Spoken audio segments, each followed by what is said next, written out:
بسم اللہ الرحمن الرحیم۔ جامعۃ علماء ہند کے صدر مولانا ارشد مدنی صاحب نے آج تعلیمی وظائف کا اعلان کرتے ہوئے ایک تحریری بیان جاری کیا اور کہا کہ ہماری اس ادنا سی کوشش سے بہت سے ایسے ذہین اور محنتی بچوں کا مستقبل کسی حد تک سنور سکتا ہے جنہیں اپنی مالی پریشانیوں کی وجہ سے اپنے تعلیمی سلسلے کو جاری رکھنے میں سخت دشواریوں کا سامنا کرنا پڑ رہا ہے۔ مولانا مدنی نے کہا کہ پورے ملک میں جس طرح کی مذہبی اور نظریاتی جنگ اب شروع ہوئی ہے، اس کا مقابلہ کسی ہتھیار یا ٹیکنالوجی سے نہیں کیا جا سکتا، بلکہ اس جنگ میں سرخروئی حاصل کرنے کا واحد راستہ یہ ہے کہ ہم اپنی نئی نسل کو اعلیٰ تعلیم سے مزین کر کے اس لائق بنا دیں کہ وہ اپنے علم اور شعور کے ہتھیار سے اس نظریاتی جنگ میں مخالفین کو شکست سے دوچار کر کے کامیابی اور کامرانی کی وہ منزلیں سر کر لیں جن تک ہماری رسائی سیاسی طور پر محدود اور مشکل سے مشکل تر بنا دی گئی ہے۔ مولانا مدنی نے کہا کہ آزادی کے بعد آنے والی تمام سرکاروں نے ایک طے شدہ پالیسی کے تحت مسلمانوں کو تعلیم کے میدان سے باہر کر دیا۔ سچر کمیٹی کی رپورٹ اس کی شہادت دیتی ہے، جس میں واضح طور پر کہا گیا ہے کہ مسلمان تعلیم کے شعبے میں دلتوں سے بھی پیچھے ہیں۔ مولانا مدنی نے سوال کیا کہ یہ خود بخود ہو گیا یا مسلمانوں نے جان بوجھ کر تعلیم سے کنارہ کشی اختیار کی؟ ایسا کچھ بھی نہیں ہوا، بلکہ اقتدار میں آنے والی تمام سرکاروں نے ہمیں تعلیمی پسماندگی کا شکار بنائے رکھا۔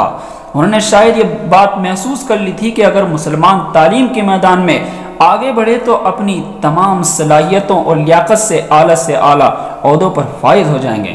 چنانچہ تمام طرح کے حیلوں اور رکاوٹوں کے ذریعے مسلمانوں کو تعلیم کے قومی دھارے سے الگ تھلگ کر دینے کی کوششیں ہوتی رہیں۔ انہوں نے زور دے کر کہا کہ اب وقت آ گیا ہے کہ مسلمان پیٹ پر پتھر باندھ کر اپنے بچوں کو اعلیٰ تعلیم دلوائیں۔ ہمیں ایسے اسکولوں اور کالجوں کی اشد ضرورت ہے جن میں مذہبی شناخت کے ساتھ ہمارے بچے اعلیٰ دنیاوی تعلیم کسی رکاوٹ اور امتیاز کے بغیر حاصل کر سکیں۔ جو حالات ہیں ان میں مسلمانوں کو قیادت کی نہیں بلکہ ان کے اندر تعلیم حاصل کرنے کا جذبہ پیدا کرنے کی اشد ضرورت ہے۔ انہوں نے قوم کے بااثر افراد سے یہ اپیل بھی کی کہ جن کو اللہ نے دولت دی ہے وہ ایسے اسکول قائم کریں جہاں بچے اپنی مذہبی شناخت کو قائم رکھتے ہوئے آسانی سے اچھی تعلیم حاصل کر سکیں۔ ہر شہر میں چند مسلمان مل کر کالج قائم کر سکتے ہیں۔ انہوں نے کہا کہ بدقسمتی یہ ہے کہ جو ہمارے لیے اس وقت انتہائی اہم ہے، اس جانب ہندوستانی مسلمان بالخصوص شمالی ہند کے دولت مند مسلمان توجہ نہیں دے رہے ہیں۔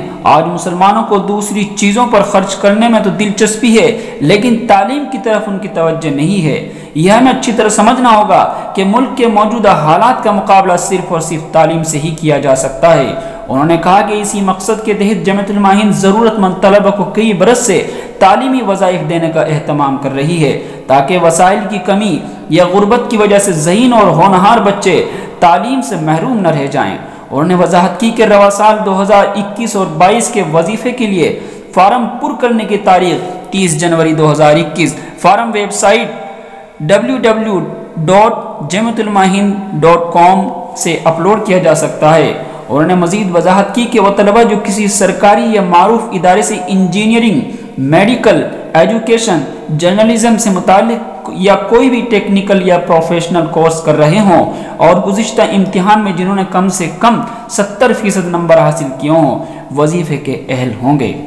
اللہ تعالیٰ ہمیں اس پر عمل کرنے کی توفیق عطا فرمائیں اور ہمارے حضرت مولانا ارشد مدنی کو اللہ تعالیٰ دن دنی رات چوگنی ترقی عطا فرمائیں اور ان کا سایہ ہمارے سروں پر تادیر قائم و دائم فرمائیں۔ سبسکرائب اشاعت الاسلام کیرانہ یوٹیوب چینل۔